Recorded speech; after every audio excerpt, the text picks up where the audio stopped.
Welcome to Chillers and Thrillers Extras. Paranormal stories just for my YouTube subscribers. No comedy, gore, or true crime. Just 100% true spooky tales. Before I get started, please remember to like this video, subscribe to the channel, and share with your paranormally inclined friends and family. Now get comfortable and let's get started. The Abandoned House, submitted by user Wade Nels.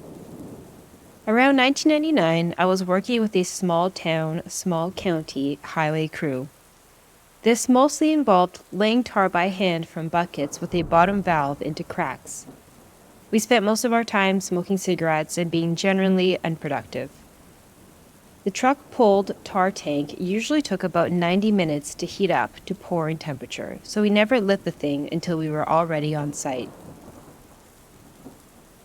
One of the things that kept us busy was exploring abandoned farmyards while we spent most of our time making no progress whatsoever on back county roads. You'd be surprised at what you can find in old barns. Classic cars, ancient farm equipment, and all the makings of a great horror show. Great entertainment value, and some seriously weird stuff. There's a reason that a lot of campy horror antagonists have a random piece of farm equipment readily equipped. That summer, we spent the better part of 2 weeks on the road nearby one farmyard. It was clearly deserted, but we were too busy sipping booze under the nearby bridge to care. The first week went by and we got bored. Tax dollars aren't all that exciting. And finally moseyed on over to investigate the yard. Not a single vehicle had been by the whole time. My crew was just myself and a good friend. We had no manager or backup crew, just a lone tar truck with 2 clowns and no motivation. The driveway was overgrown. The grass was easily 3 feet tall. We idled on in via a county truck until we got about 50 yards from the house proper. We didn't feel particularly obligated to do much tarring, so we figured we'd check the barn first. We made a bunch of jokes about the sick horror show antique handheld farm equipment, but there was an old car under a cloth that demanded investigation. I kid you not, there was a 1954 old Super 88 with barely a spot of rust. It was a motherlode. We spent the rest of the day on the phone with the county courthouse discussing the finer points on how to claim a lost title on a car. The next day, we decided to check out the house itself. Since we went directly there, it was about 9 a.m. Bright sun, clear day. We had to break a basement window to sneak up and unlock the front door.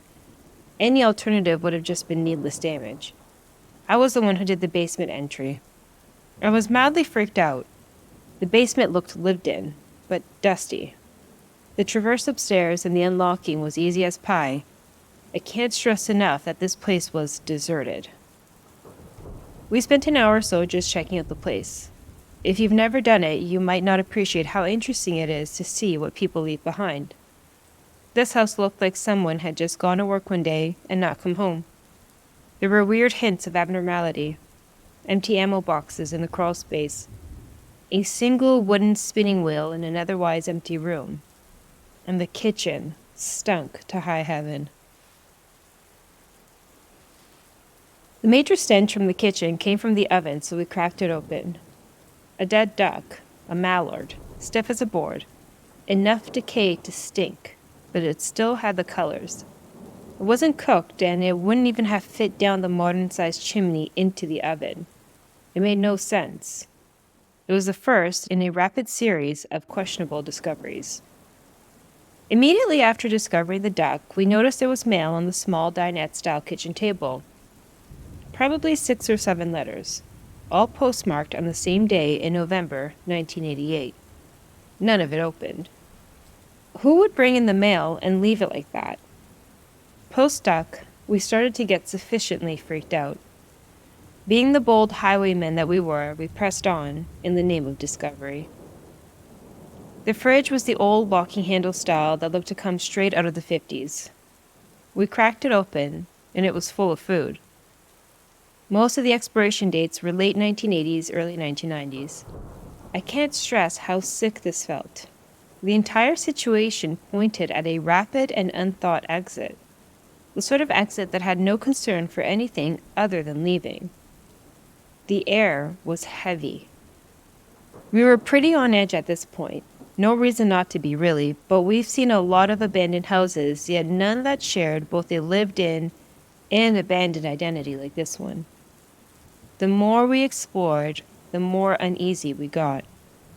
An arsenal of rifles and ammo was found under the master bedroom. Makeup left on the bathroom counter as if someone was mid-application. All these small things added up, and we decided enough was enough. The air was heavy. We get back down to the kitchen, and the phone rings. My heart stopped. Maybe I imagined it. I looked over at my cohort, and his expression said it all. I did not imagine it. The phone rings again. I cannot stress the silence between the rings. The silence has always been there, but the late 80s wall-mounted phone punctuated the silence in a most unforgiving way. The phone is near the kitchen table next to the mail. My buddy bolts out of the door. I just can't. I grab a cord from the wall a few feet from the phone, and I yank it out of the wall, disconnecting it. The phone continues to ring. I bolt out of that door. The deadbolt won't budge. We never had keys. My coworker is gone. He just left through this door. It can't be locked, not from the inside. There's a lever. I can't move it. It can't be locked, but it is. The phone keeps ringing. I'm trembling. I go back to the kitchen because there's nowhere else to go. I pick up the phone. Dry air, light static, nothing there. Click. The door is no longer bolted. I walk out and my coworker's already in the truck.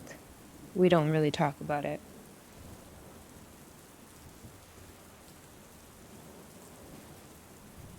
The Crone, submitted by user King Azul. My wife and I lived in an apartment building that we later found out had 15 people buried there during the Lebanese Civil War. But we didn't know this at the time. The apartment was in a building that's 2 stories, which used to be a villa for rich people before being converted to multiple units. Long story short, there was a door to the building that was huge, metal, and rusted, and made the most god-awful sound when it opened or closed. Even if only slightly, you couldn't miss it. We were up at night, way past midnight, and we heard 3 rough, loud knocks. The door of the building made no sound. I went and opened the door, and nothing. I ran out to see if someone was messing with us, checked the 2 floors, and still nothing. I had a really bad feeling and went back inside, told my wife to check the windows, and I checked the balcony to see if anyone was around. Still, nothing. Then, 2 days later, I saw her. She was right next to my bed. An old, tall, ugly woman with half her face decayed. She had long black hair streaked with white. I used to have bad dreams and assumed this was just another one. I closed my eyes and braced my body. I opened them 3 seconds later, and she was gone. I was startled and thought, this is a dream, and moved on with my life. I was definitely scared, and did some research. There's a myth of the crone that comes to people's bed at night. I thought I was just hallucinating until a few days later, my wife, a blonde, called me into the bathroom. There was a long, thick, black strand of hair in the bathroom. I didn't consider it a big deal until she took me into the kitchen. Inside the cabinets, she showed me the same black hair, and one was white. Now, I don't know what the heck that was, but we moved out soon after because the building was set to be demolished. That's when they found all those bodies down there, and I still wonder today.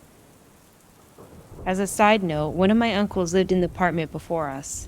We asked his wife about it, and she got very serious. She said that when her son was a kid, she was brushing his hair in the same room we used to sleep in, and he looked at the mirror and screamed, asking her, "Mommy, Mommy, who is that?" She couldn't see anything, but asked him what he saw, and he said, "The woman with the long black and white hair looking at me from inside." This story sounds ridiculous, but I have no reason to lie. I saw her. We saw her hair. I think she knocked on the door that night and came in.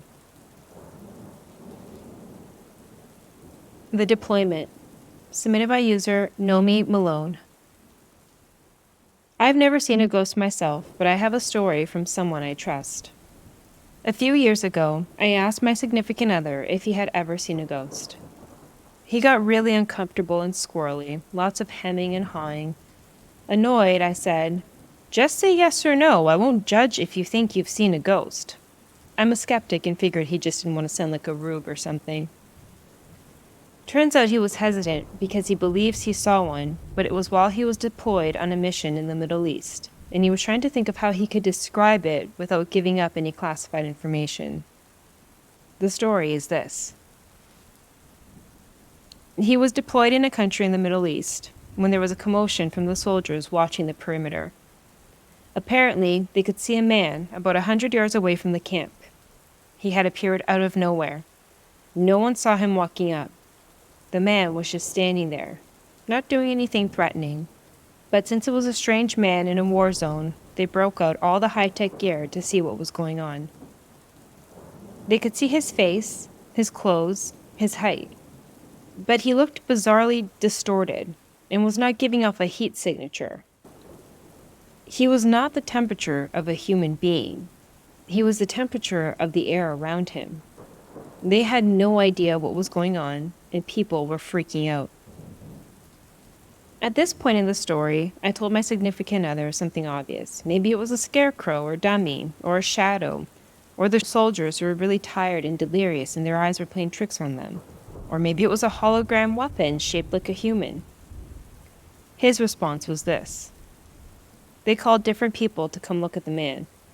It wasn't just a few soldiers who saw this. Dozens of people came to look, and everyone confirmed it was definitely a person. Eventually, they decided to send out a team to check this guy out. When they got about 50 yards away, the man started walking. Only it didn't look like he was walking towards or away from them, only walking in place. They froze, expecting an attack, but the man never got any closer. It looked like he was trying to walk, but instead of moving like a regular person, its bones were breaking and splintering backwards and forwards at the joints. He couldn't think of a better way to describe it. Its head was jerking around like a puppet. When the convoy got a few yards closer, it disappeared entirely. The team hauled ass back to camp, and as soon as they returned, the man-thing reappeared in its spot. Everyone took turns watching it for an hour or so, until it disappeared for good. It didn't walk away, didn't fly or melt or explode, just stood there for a long time, then vanished. The description of the bones breaking and bending the wrong way gets me every time. My significant other still doesn't like talking about it, and he's not one to make up stories or lie. He doesn't care about ghosts or proving their existence. But him and dozens of other soldiers were scared out of their minds by an inexplicable man-thing in the desert that night. Thank you for listening. Please remember to like, share, and subscribe to the channel, and feel free to share your stories with me at chillersandthrillers@gmail.com.